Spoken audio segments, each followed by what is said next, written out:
Here's some good news for parents who have iPhones with children who have iPhones or iPads. The latest software update from Apple now gives you a whole bunch of features so you can stay more connected to your kids' online world. You now have the ability in your phone to be able to see what your kids are doing online, how long they're spending online, how many times they pick up their phone, and you can also set some limitations on their devices right from your phone.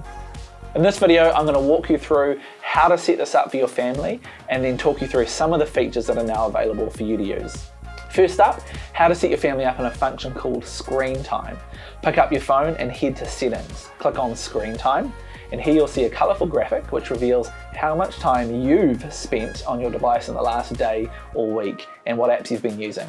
Always a little bit confronting, and if we're honest, maybe best to just scroll past this screen for now. Click on Set Up Screen Time for Family. Plug in your child's Apple ID information, or if they don't have one yet, set them up with an account. You'll need to set up one for each child you think will be on a device. You'll soon see them pop up under Family. From there, you'll be able to see a lot of information, including how many times your loved one has been picking up their phone each day. Next up, here are 4 ways to set up boundaries on your kids' devices. The first is called Downtime. Here you can introduce hours in the day or night where your kid's phone essentially shuts down and only specific apps are available to use. So for example, essentials like texting or phone calls will be available, and obviously words with friends. You can set the same downtime hours to repeat each day, or customize it, for example, on the weekend if you want to give them a little bit more time or a little less, depending on what your preferences are. Next on the list is app limits. Here you can put a cap on the amount of time your child spends on either specific apps or categories of apps each day. For example, Instagram or all social networking apps.